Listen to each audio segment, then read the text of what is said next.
Hey YouTube, Mark Kaufman here, and today I want to talk about the CJRB Maileah. And this is a very interesting knife, and I've really enjoyed it. Let me get some of this gunk off the blade. I've really enjoyed this knife. This knife has been absolutely fantastic, and first off, I will give a shout out to Swags. She designed this knife and did an amazing job on it. She actually dedicated this knife to one of her friends that sadly passed away, and I have to say she knocked this design out of the park.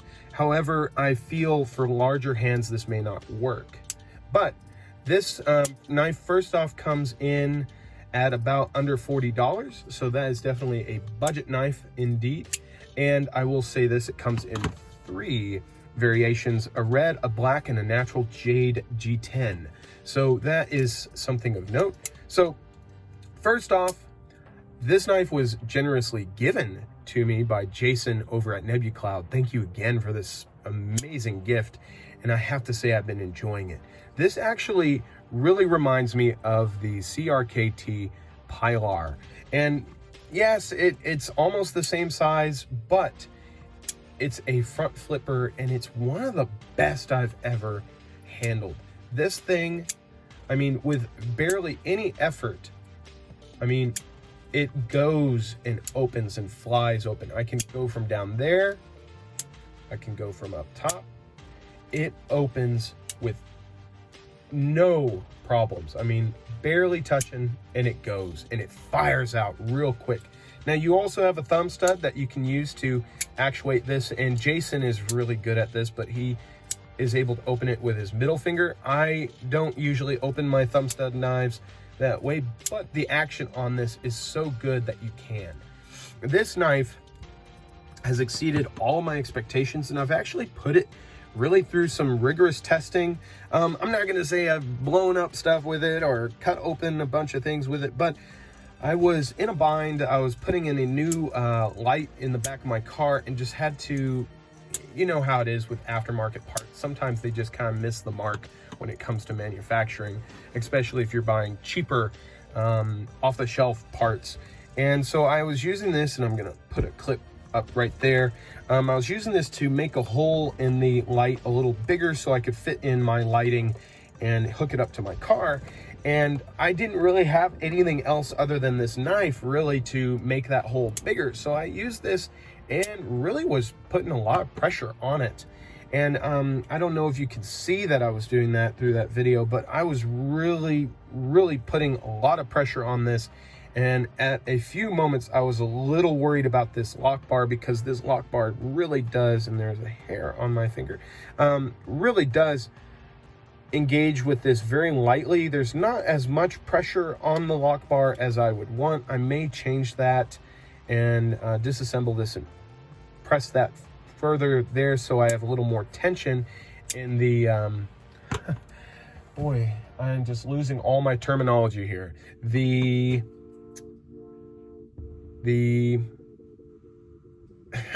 detent ball. So I have a little more pressure there.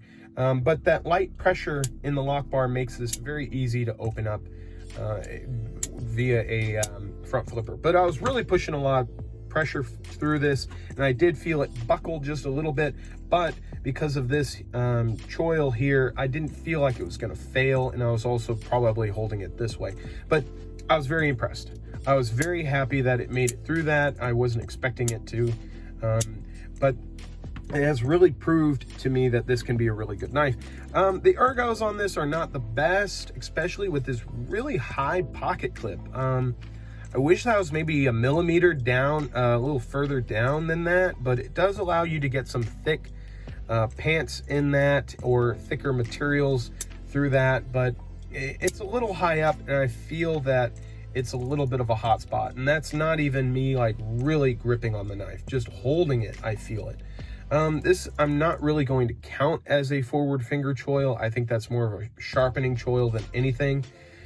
It does allow you to choke up on it, which I appreciate, but primarily I hold it this way, and I find it to be very comfortable, but it's that pocket clip is just no bueno.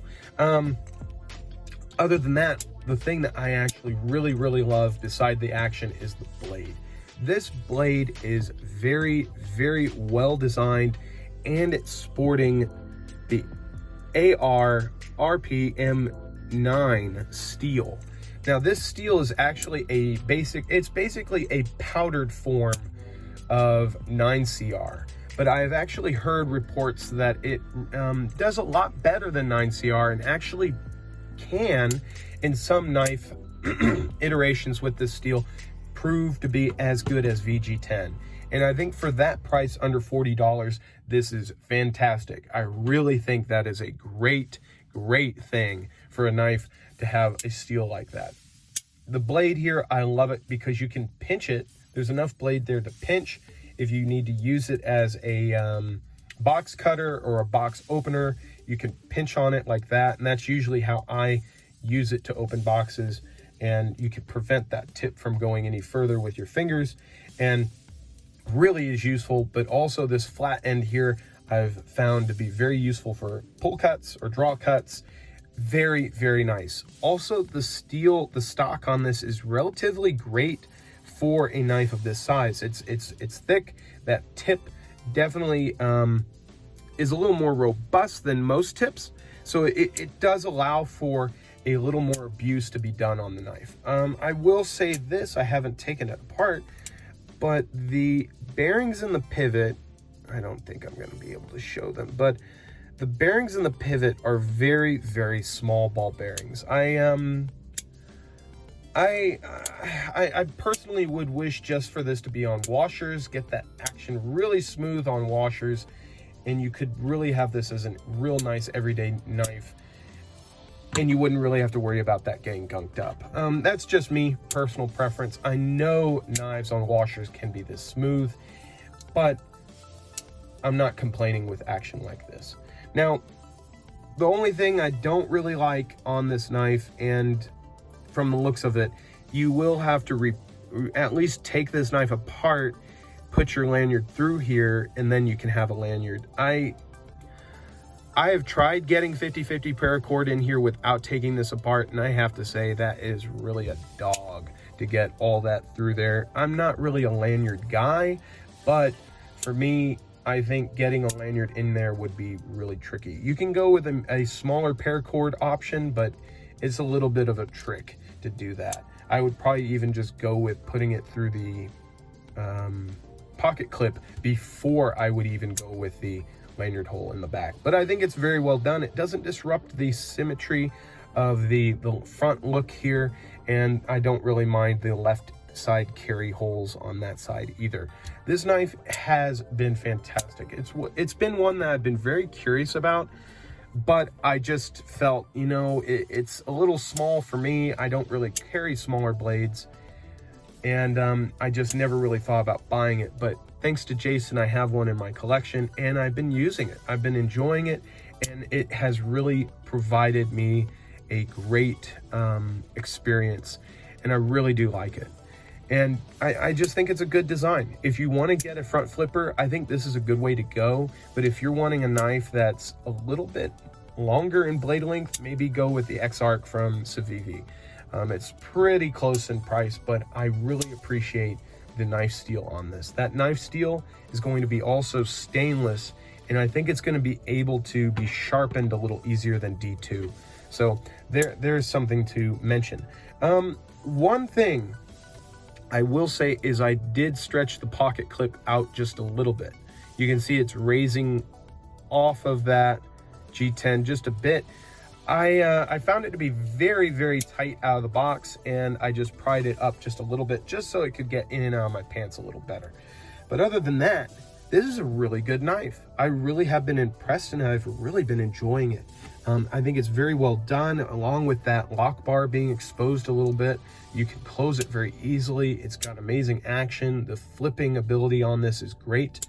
But the one thing I would have done on this knife, and I don't know if it could be done, but I just noticed there's this nice big gap here.